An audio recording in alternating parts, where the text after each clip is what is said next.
2000 ఆ టైంలో. సో చిన్న జాబ్ ఉంటే 10,000 15,000 శాలరీ కానీ వస్తే పిల్లనిచ్చేవాళ్ళు అప్పట్లో.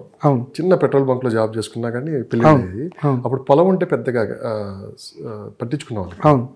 కానీ అదే ఇప్పుడు ఒక 2 ఎకరాల పొలం ఉన్నా ఇక్కడ 10 లక్షల శాలరీ వస్తున్నాయి కానీ 2 ఎకరాల పొలం ఉన్నవాడికి పిల్లనిస్తున్నారు. అవునండి, అది మారిందే కంప్లీట్. ఇప్పుడు ఎంతమంది ఎన్ని సంపాదించినా ఏం చేసినా లాస్ట్కి ఏం చెప్తున్నారు, ఇప్పుడు నాకు ఫామ్ హౌస్ కావాలని చెప్తున్నారు. కోసం మీరు చూసారు, అది గమనించారు. నేను అదే చెప్తాను కదా, ఇప్పుడు యూఎస్ వెళ్ళిన చాలా మంది క్లయింట్స్ మేము హ్యాండిల్ చేస్తాము.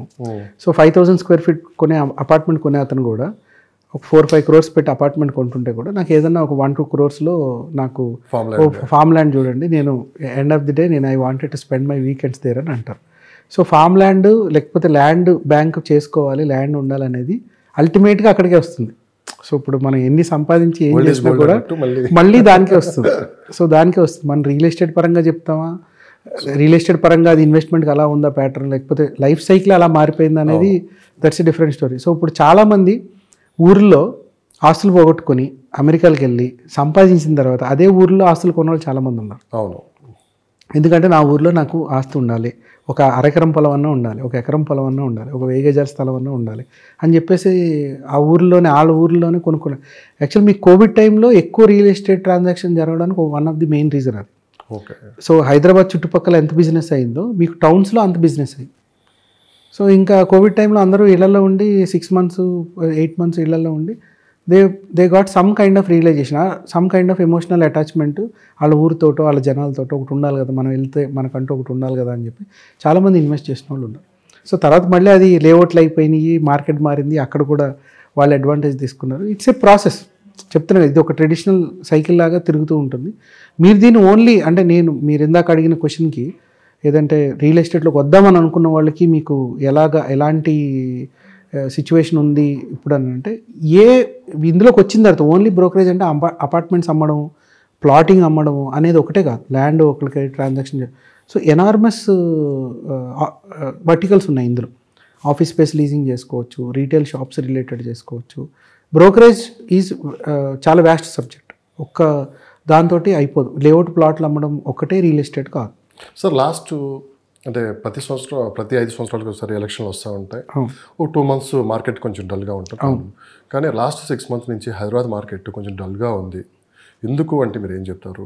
ఒక పక్క రేపు పార్లమెంట్ ఎలక్షన్లు అయిపోయేదాకా ఇలానే ఉంటుంది పరిస్థితి అని చెప్పి కూడా అన్నారు. మరోపక్క ఏపీలో కూడా అసెంబ్లీ ఎన్నికలు జరగబోతున్నాయి.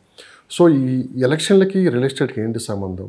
గతంతో పోల్చుకుంటే వెయిటింగ్ పీరియడ్ పెరిగింది అని చెప్పి అంటున్నారు. ఎంతవరకు రేపు నిజంగానే అక్కడ ఏపీలో పరిస్థితులు మారాయంటే హైదరాబాద్ రియల్ ఎస్టేట్ మీద ఎంతవరకు ప్రభావం పడే అవకాశం ఉందంటే మీరు ఏం చెప్తారు?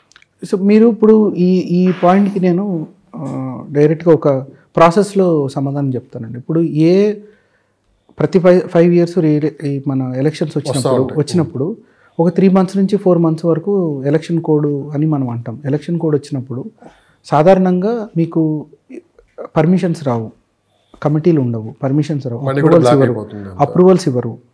ప్లస్ కొత్త ఇనిషియేషన్స్ ఏమి తీసుకోవడానికి లేదు. ఏమైనా కొత్త కంపెనీ వచ్చింది మాట్లాడింది మీరు చేసుకోవాలంటే చేయరు, ఎందుకంటే డిజాల్వ్ అయిపోతుంది కాబట్టి. సో ఈ పాత ప్రభుత్వం దగ్గర నుంచి మళ్ళీ కొత్త ప్రభుత్వం ఫామ్ అయ్యేంతవరకు, అది సేమ్ ప్రభుత్వం అయి ఉండొచ్చు, లేకపోతే కొత్తగా ఎన్నుకోబడ్డ ప్రభుత్వం అయి ఉండొచ్చు, ఒక 2 నుంచి 4 నెలలు గ్యాప్ కంపల్సరీ వస్తుంది, ప్రతిసారి వస్తుంది. సో ఇది మీకు డెవలప్మెంటల్ యాక్టివిటీ కనబడదు. అంటే నాకు బిల్డింగ్ పర్మిషన్ రాలేదు, లేకపోతే అక్కడ రోడ్ శాంక్షన్ అయింది, రోడ్ వేయలేదు, నాకు బిల్స్కి క్లియర్ కాలేదు కాబట్టి రోడ్ వేయలేదు. సో ఈ విధంగా మీకు మార్పులు జరగడం వల్ల సాధారణ ప్రజానికి అది కొంచెం స్లంప్లాగా కనపడుతుంది.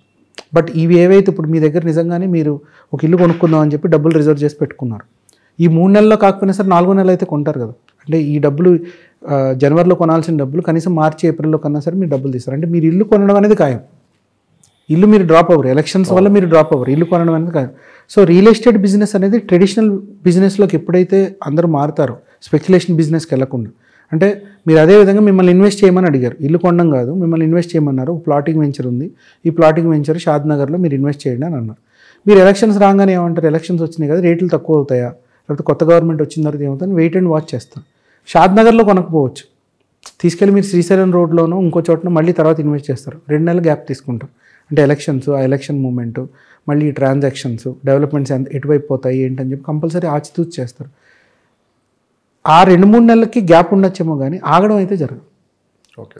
అంటే ఒకసారి మీరు నిర్ణయం తీసుకున్న తర్వాత రియల్ ఎస్టేట్ పరంగా నేను రియల్ ఎస్టేట్లో ఇన్వెస్ట్ చేస్తానని తీసుకున్న తర్వాత మీరు మళ్ళీ దాన్ని షేర్ మార్కెట్లో పెట్టిన టెంపరీగానే పెడతారు. అంటే హైదరాబాద్లో ఇప్పటి వరకు పాత గవర్నమెంట్ టీఆర్ఎస్ గవర్నమెంట్ ఏదైతే ఉందో 10 సంవత్సరాల నుంచి వాళ్ళ పాలసీస్ ఎలా ఉంటాయి మనం చూసాం. ఇప్పుడు కొత్త గవర్నమెంట్ వచ్చింది, చూద్దాం కొన్ని రోజులు వెయిట్ చేద్దాం అని చెప్పి ఆలోచన కూడా ఉన్నట్లు కనపడుతుంది. అది నిజమేనా?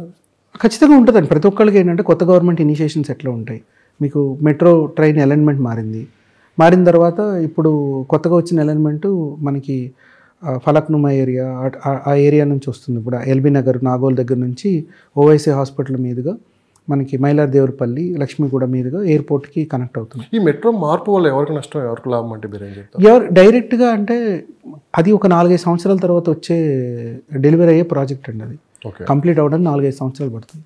ఈ 4-5 సంవత్సరాల్లో ఆ మెట్రో దారి ఏదైతే ఉందో ఆ దారిలో ఉన్న ప్రాజెక్టులన్నిటికీ కూడా వాల్యూ పెరుగుతుంది ఆటోమేటిక్గా. మనం ఇందాక మాట్లాడుకున్నాం, ఫస్ట్ పబ్లిక్ ట్రాన్స్పోర్ట్ ఎక్కడైతే ఉంటుందో అక్కడ ఎంప్లాయ్మెంట్ షఫ్లింగ్ ఎక్కువ జరుగుతుంది. ఈజీ యాక్సెస్ కాబట్టి, అంటే కంపల్సరీ ప్రతి ఒక్కళ్ళు జాబ్కి బయటికి వెళ్ళాలంటే మాస్ ట్రాన్స్పోర్ట్ కంపల్సరీ తీసుకోవాలి. మాస్ ట్రాన్స్పోర్ట్ ఎక్కడైతే డెవలప్ అవుతుందో ఆ లొకేషన్స్ అన్నీ కూడా ఆటోమేటిక్గా డెవలప్ అవుతాయి. సో అలైన్మెంట్ మారిన దానివల్ల ఇప్పుడున్న ఎగ్జిస్టింగ్ రూట్ నుంచి అలైన్మెంట్ మారింది. లైక్ ఇప్పుడు మీకు గచ్చిబౌలి దగ్గర నుంచి రాయదుర్గ్ మీదుగా శంషాబాద్కి వచ్చే అలైన్మెంట్ మారింది, బట్ డెస్టినేషన్ మారలేదు. సో డెస్టినేషన్లో ఈ మెట్రో వస్తుందని చెప్పి నాకు ల్యాండ్ మీద ఇన్వెస్ట్ చేసిన పరిస్థితి ఏంటంటే మీరు ఇప్పుడు ఈ రోజు కాకపోతే మళ్ళీ ఇంకో లీప్ తీసుకుంటుందండి, ఇంకొక 4-5 సంవత్సరాలు లీప్ తీసుకుంటాం.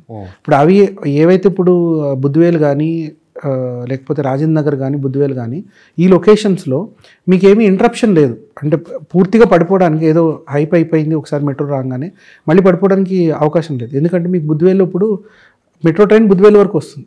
బుద్ధివేల్లో ఇప్పుడు కొత్తగా అనౌన్స్ చేసిన హైకోర్టు అక్కడ అనౌన్స్ అయింది. సో బుద్ధివేలు వరకు వస్తుంది. ఇప్పుడు ఎక్కడైతే ఆక్షన్ ప్లాట్లు అయినాయో, అంతకుముందు 40 కోట్లు 45 కోట్ల వరకు వెళ్ళిన ఆక్షన్ ప్లాట్లు అయినాయో అక్కడ వరకు మీకు మెట్రో ట్రైన్ అనేది ఉంది.